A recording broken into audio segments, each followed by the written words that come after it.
When you mess around, eventually you find out. And today, Donald Trump did. After years of attacking Jerome Powell, Trump finally faced the Fed chair in person during a public walkthrough of the new Fed building. Powell fact-checked him to his face so hard that Trump had to flee reporters' questions right after.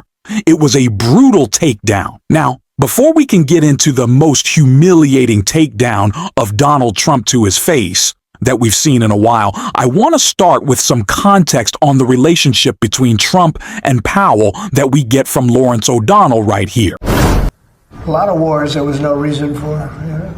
You look right up there, I don't know, see the Declaration of Independence, and I say, I wonder if the Civil War, it always seemed to me maybe that could have been solved without losing 600,000 plus people. History will find that there was a president of the United States who did not know that the Declaration of Independence was written and signed 85 years before the Civil War. You look right up there, I don't know, see the Declaration of Independence, and I say, I wonder if the Civil War always seemed to me, maybe that could have been solved without losing 600,000 plus people. That's what he said. So he looks at the Declaration of Independence on the wall, and then he thinks that the Declaration of Independence was the product of the Civil War. We've always known that Donald Trump could not possibly pass a high school AP history course. We've always known that Donald Trump couldn't pass any test in any high school history course. But now we know that he couldn't possibly have passed any history test in my third grade at St. Brendan's Elementary School in Boston, in Dorchester.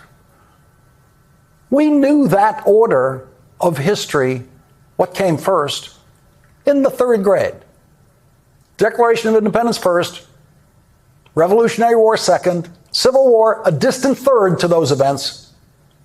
There are children in elementary school in America tonight who are laughing at that video that they just saw right now, especially kids on the West Coast where this show is airing early enough for them to see it.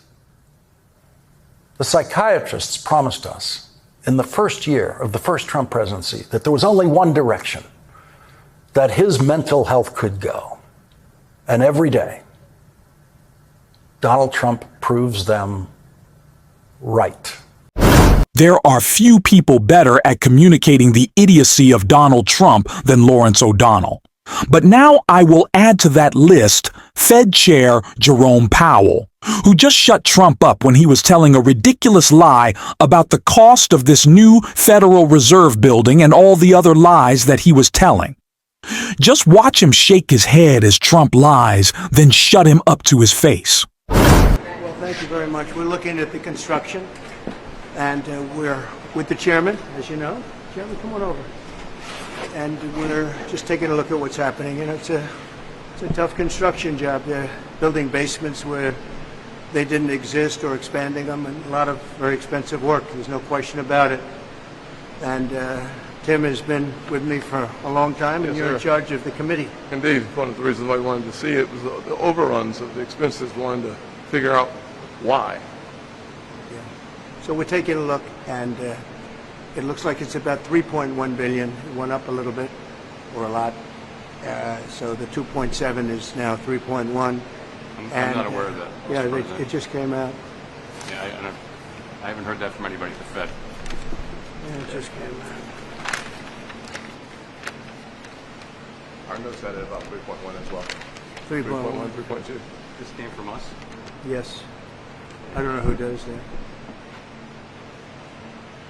You're including the Martin renovation. You just added. Our entire capital plan. Yeah, you just added in a third building is what that is. That's a third building, Well, including no, the but Martin building. it's a building that's being built. No, it was built 5 years ago. We finished Martin 5 years ago.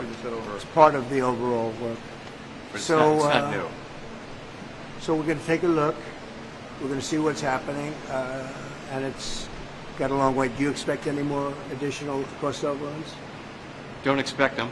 We're ready for them, but we have a little bit of a reserve that we may use, but no, we don't. We expect to be finished in 2027. We're well along, as you can see. Nice to take these off, everyone. Let's be blunt. Jerome Powell's got guts. He's clearly not intimidated by Donald Trump anymore. And at this point, Trump knows firing Powell would be economic suicide. According to reports inside the White House, even Trump understands he can't touch that third rail.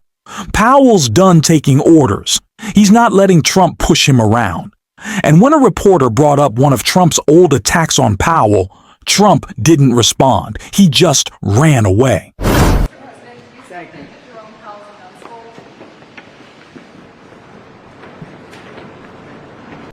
Part of Trump walking away shows pure cowardice, but it also shows his refusal to admit the obvious, that Jerome Powell knows far more about economics than he ever will. This isn't apples to oranges, it's oranges to a supercomputer. Now, Powell's no saint, but in this moment, he's absolutely right.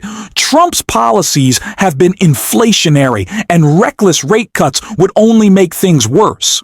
Even Elizabeth Warren pressed Powell on that, and he didn't hesitate to call out just how bad the Trump economy really is. The latest numbers show that the Fed is now projecting higher inflation, from 2.5% in December now to 3.1%. Higher unemployment from 4.3% to 4.5%. Lower economic growth from 2.1% projected just 6 months ago to 1.4% that you're now projecting. Chair Powell, what has changed in the last 6 months that has caused the Fed to forecast substantially higher inflation, somewhat higher unemployment, and lower economic growth than you did in December? So some of it is just taking signal from data reports that we've seen. Some of it is people working in the possible effects in the short term of tariffs. We have no view on the wisdom or the longer term effects of trade policy. It's not our job. And by the way, I should add, our forecasts are generally, and in this case, are very, very similar to what outside forecasts are. I understand that. I'm just using you as the gold standard here. I know it's consistent. But you mentioned tariffs as one of the things that has changed over the last 6 months. You know, Donald Trump has become president and the economy has headed down. Not only does the Fed data now show slower growth and higher prices this year, it sees slower growth and higher prices over the next 2 years as well. And the Fed sees no longer-term boost to the economy or drop in inflation. In other words, no upside to Trump's chaotic tariff war or his other economic policies. So let's talk for just a minute about what's under the hood of the Fed's economic forecast.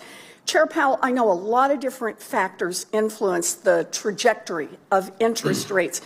Is one of those factors how quickly the federal debt grows relative to the growth in the economy? Not directly, no. We don't look at that as a factor that helps us set monetary policy. So you're not watching the ratio between the amount of the federal debt and the growth in the economy? No. How fast the debt is growing and how fast the economy is growing? I think I have quotes from you saying last year, quote, we don't need to pay the debt down. We don't need to balance the budget. We just need the economy to grow faster than the debt. Are you saying something different from that now? No. When asked and pressed, I pretty much always say the same thing as my predecessors, which is that we're on an unsustainable path. I would not say, though, that I will say this, we do not look at federal financial policy and deficits as something that affects our month-to-month monetary policy decisions. I'm trying to get the overall projection of what happens in the economy. So, for example, I think you have made the point that if we spend on things like childcare that can boost labor participation and GDP, that may be a time when you offset the debt that you incur to do that.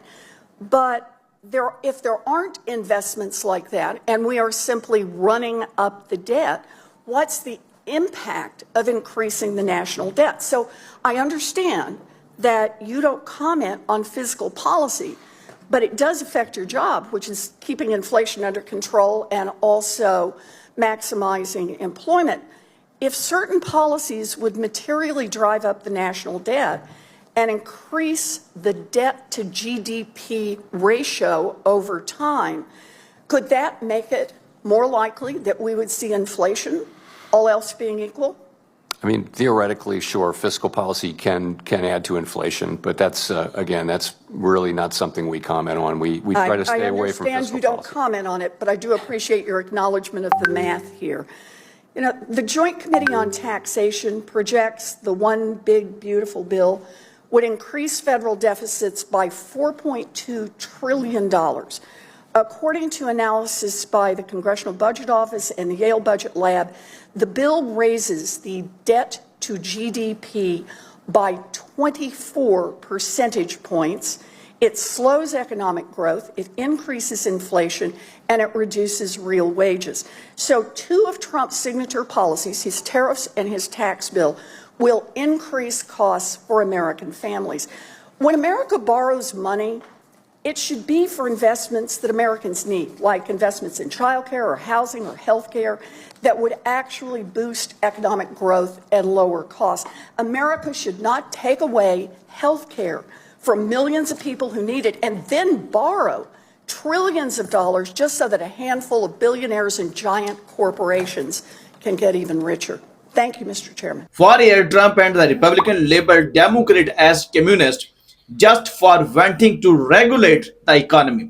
But now it's Trump doing exactly that. Imposing tariff on a whim, blocking media mergers out of personal vedets, and trying to run the economy like it's his own private show. He doesn't rule with an iron fist, but definitely with that signature orange grip. Thankfully, Jerome Powell is not making it easy for him. Trump keeps showing how little he understands about economic, and we will keep calling it out. Maybe I hyped Powell too much, but that moment was hilarious. There is more of that coming soon. And if you want to support that, as always, you can hit the subscribe button and leave a like on this video. And if you stuck around at the end, you can drop the blue button in the comments. And until next time, I will see you soon.